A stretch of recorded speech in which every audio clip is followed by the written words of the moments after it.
ডিবিসির থেকে পাওয়ার সেক্রেটারি ছিল, director resignation করে দিয়েছে। সবই তো নিয়ে গেছে কলকাতা থেকে সরিয়ে। বাকি কি আছে? কলকাতায় একটা বিল্ডিং পড়ে থাকবে আর কলকাতার কথা শুনবে না, আর বাংলায় জল ছাড়বে।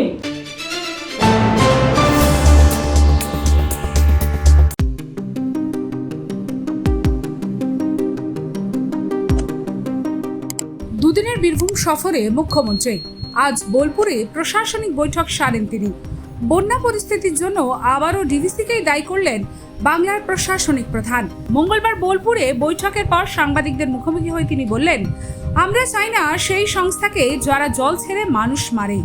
বন্যা দুর্গতদের পাশে দাঁড়িয়ে তিনি জানান, বাংলায় এখনো প্রায় 50 লক্ষ মাটির বাড়ি রয়েছে। প্রায় 50 লক্ষ বাড়ি আমরা করে দিয়েছি, আর 11 লক্ষ বাড়ি এবার করে দেওয়া হবে। বন্যায় ভেঙে গেছে এরকম আরো 1 থেকে 2 লক্ষ বাড়ি দেওয়া হবে। কৃষকদের জমি শস্য নষ্ট হয়ে গিয়েছে, কৃষকদের শস্য বীমার টাকা সরকারের তরফে দেওয়া হবে। জল সরে গেলে ক্ষতির মূল্যায়ন করে টাকা দেওয়া হবে। এখন বন্যায় যে বাড়িগুলো একেবারে রসাতলে গেছে, মানে ভেঙে গেছে, সম্পূর্ণভাবে বিধ্বস্ত হয়েছে,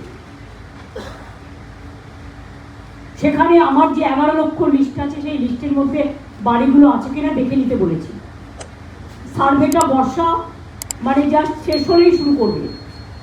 ডিসেম্বরের ফার্স্ট উইকে আমরা প্রথম টাকাটা দেব, প্রথম কিস্তি। 60,000 বাড়ি ইতিমধ্যেই মাইনরিটি ডিপার্টমেন্ট থেকে আমি করেছি, করার জন্য দিয়েছি, সেইটা অ্যাড হবে। প্লাস আরও কত বাড়ি একদম এখনো 50 লক্ষ মাটির বাড়ি বাংলায় আছে। 50 লক্ষ আমরা করতে পেরেছি 13 বছরে। ডিবিসির থেকে পাওয়ার সেক্রেটারি ছিল, ডিরেক্টর রিজিগনেশন করে দিয়েছে। সবই তো নিয়ে গেছে কলকাতা থেকে সরিয়ে। বাকি কি আছে? কলকাতায় একটা বিল্ডিং পড়ে থাকবে আর কলকাতার কথা শুনবে না, আর বাংলায় জল ছাড়বে, লোক মারবে। মানুষ আগে না ওর একটা বিল্ডিংয়ের কাঠামো আগে? ওখানে তো বসে সব আরাম কায়দায় বসে থাকে। জল ছাড়ে তো জল শক্তি মন্ত্র। আমার চিফ ইঞ্জিনিয়ার ছিল, পদত্যাগ করেছে ওখান থেকে। আমার পাওয়ার সেক্রেটারি ছিল শান্তনু বোস, পদত্যাগ করেছে।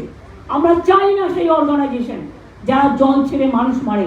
বীরভূম সফরের প্রথম দিনে জেলার বন্যা পরিস্থিতি খতিয়ে দেখেন মুখ্যমন্ত্রী। বীরভূমে গেলেও কেষ্টর সঙ্গে দেখা করলেন না মমতা। ব্যুরো রিপোর্ট, লটারি সংবাদ।